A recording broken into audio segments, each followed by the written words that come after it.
Hey everyone, welcome to Be Divine, Be Well, where we will be discussing all things women's health. I'm Jess from Journey to Naturopathy, and I'm hoping you will leave these discussions more empowered to take control of your health, to ask the right questions, and to recognize that you are not alone. Today we're talking to Dr. Steffe Ellis. She helps guide women to reclaim their hormones and understand what their bodies are telling them.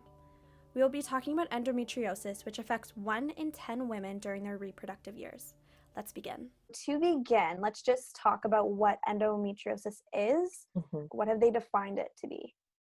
So endo is one of those almost like a medical mystery, but essentially what it is we have certain cells that are in our uterus and they respond to our different female hormones. Then what happens with endo is for whatever reason, those cells leave your uterus and go to other places in your body. So sometimes it can go outside of your uterus, it can go in your like lower stomach, it can go in your like bowel area. And then what happens is when you're going through the ebbs and flows of your cycle, those cells are still going to be responding to those hormones. So even though it's not in your actual uterus, let's say it's at the bottom of your bowels, it's still going to respond to those hormones and it's going to start contracting. So that's when you're going to be getting pain. And one of the telltale signs of endo is very extreme menstrual pains. And also, especially if it's pain when it's not coinciding with when you have your flow. I would say that's like the one of the most telltale signs. Before, I think it's something that the medical community didn't investigate a lot. So they would think that it's something that would happen like later on. But now they're starting to see that some teenagers potentially might have endo. So it is something, that happens within women's health and it's related to hormones. But what some research is showing now is a big underlying factor for endo is not actually anything to do with your hormones, but it's to do with your immune system. Mm-hmm. And it's a form of an inflammatory disease and potentially connected with having a leaky gut or having some form of like dysbiosis in your intestines that can influence your hormones to get wonky. The progression of inflammation, it's very similar to what happens with endometriosis because if tissue gets so inflamed, then it starts becoming like this fibrous tissue or it starts creating masses. And that's kind of what happens with an endometrioma, which is something that grows because of inflamed tissue. We talked a little bit about the common symptoms. Could we Mhm. go a little bit through that? Yeah, so with endo, I would say it's like period cramps on 100, like a 10 out of 10 on most times. You might also feel pain sometimes with bowel movements, especially if you are on your period. That could be suggestive of endo. And then also pain during sex. That's another very common thing. So, in terms of stages, like how do they differ? So there's 4 stages, and to get to that type of diagnosis, you would have to have a surgery where they would go into your like your uterus and they will see like and take out the endo tissue and scale it. So what happens in terms of like the conventional system, it's very rare that that gets done off the bat. So with the staging, it kind of depends on its severity. So like stage 1, it's not as bad, and then like stage 4, it means it's really bad where you would have what we call an endometrioma, which is like a overgrowth and it's hard and it might be sticking to something on your somewhere in your organs or whatnot. It really depends on women's symptoms too, because some women can have like stage 4 and they might not have had the same amount of pain as someone with stage 1. So sometimes it could really depend how sensitive their immune system is and their pain receptors. With endometriosis, I think one of the biggest things that can affect your or can be affected by that is fertility for some women. And a reason for that is because depending on where your endometriosis is, sometimes it can kind of block the normal progression of where, let's say, you would release an egg and then it will go down your fallopian tube, down into your uterus. Sometimes some women have endometriosis like in their fallopian tube or like on their actual ovary, which prevents it from operating the way that it should. So that's like a big area where it can affect fertility. Because endo again is connected to inflammation in your immune system, if that's happening in the background, your body might just not feel like it's safe to be having a baby because it's dealing with all of these things in the background. Our body kind of has like a hierarchy of like what it focuses on, to put it in the most simple way, that if you have a lot of inflammation going on in the background, your body's going to be focusing more on that and trying to deal with that than to be trying to make a baby. Is there any typical kind of hormone imbalances that usually are there? Women that have endo typically have a more of an estrogen excess. That isn't always the case, but that's typically what I've seen. Estrogen gets detoxed in our liver. And if there's quite a bit of inflammation happening, your estrogen is not going to get detoxed well. That's like a big factor that's going to contribute to even more estrogen, because we have like estrogen, our body uses it, and then it needs to get rid of it. Mhm. So if there's anything that's stopping the getting rid of it, then more of it's going to stay in the system.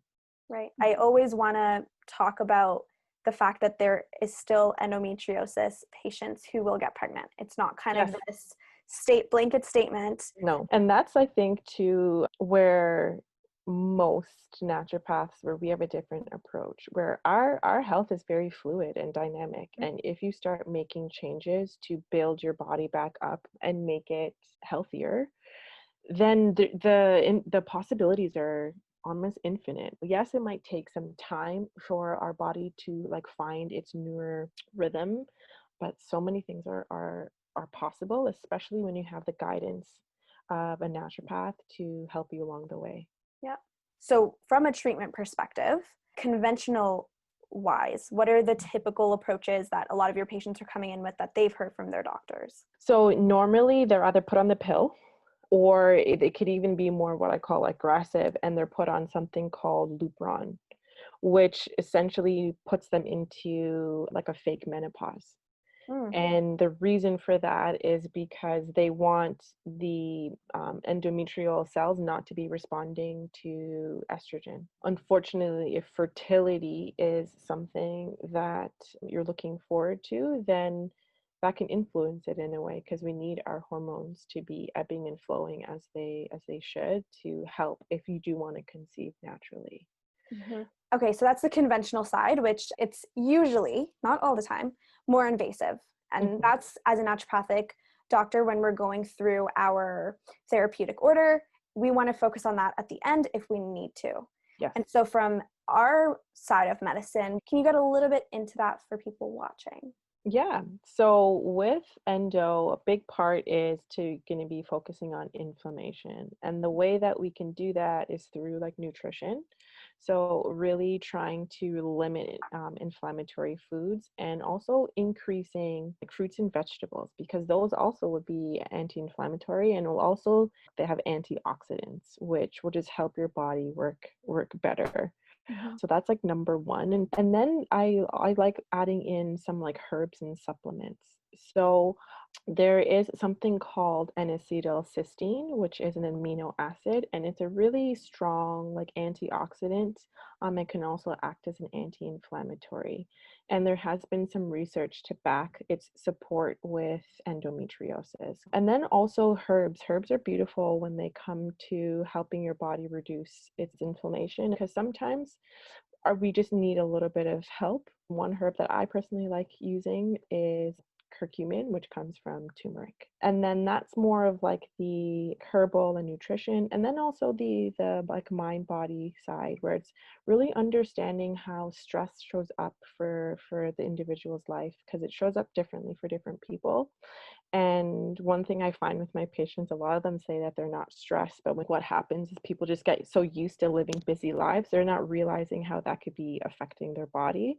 So really just learning how to like manage their stress is a big one. And I usually like doing breathing exercises, just because it's something that you can do at any time. It's free, you don't need to buy anything, and it can be very, very powerful. Working on the gut, because that's like a big area for inflammation. So using like gut healing herbs and foods and probiotics is usually something that we would be working on as well.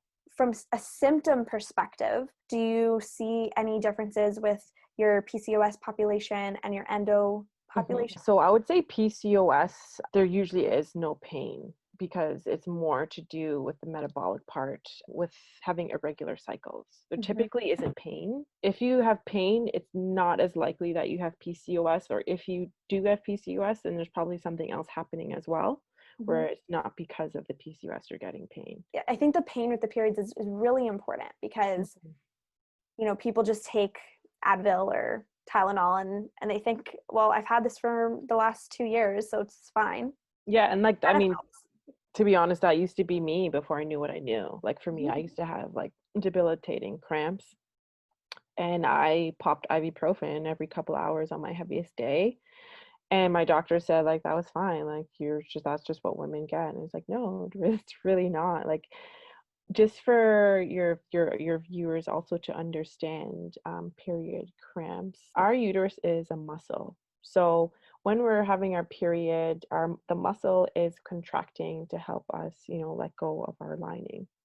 And I usually say if your period cramps are above a 3 out of 10 in pain, then that's not normal. Regardless as if you've been taking your Tylenol or whatever for years and years on end, it's a sign that something's happening. And often these PMS and hormonal symptoms, it's just a sign of our body trying to be like, hey, like pay attention, like something is not right here.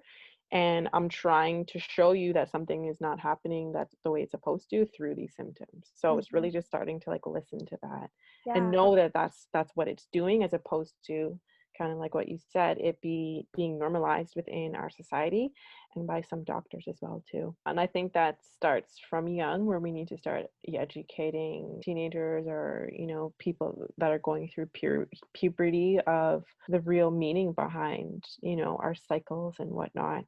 To conclude, for women, what from your clinical experience, especially working with women's health in general, what are some tips to get them more aware of what's happening in their body? I would say the number one thing is to actually track your cycle. And like, I know like a lot of us might have like a app on our phone, but like to actually be using it where it's like, if you're feeling like you are more bloated after a certain time in your cycle, like log it down, because it's so easy for many women just to go about their lives and not like really pay attention. But once you start like actually listening in to your body and trying to see what it's trying to tell you, then it can be just so insightful, where sometimes you might not even have connected certain things that you were feeling, certain elements of your cycle. And then once you start learning that, then reaching out to someone like a naturopath would be great for you to start understanding your body better. Just because I think it's so important for us as women to know more about ourselves. And once we do, then it could just become so empowering, because then you have the knowledge to make better choices. I hope you all enjoyed today's episode and learned something new. Please comment below any questions you have or topics you want to learn more about. You can follow me on Instagram at Journey to Naturopathy to keep up to date with any resources and upcoming content. Thanks for watching, and stay tuned for the next episode of Be Divine, Be Well.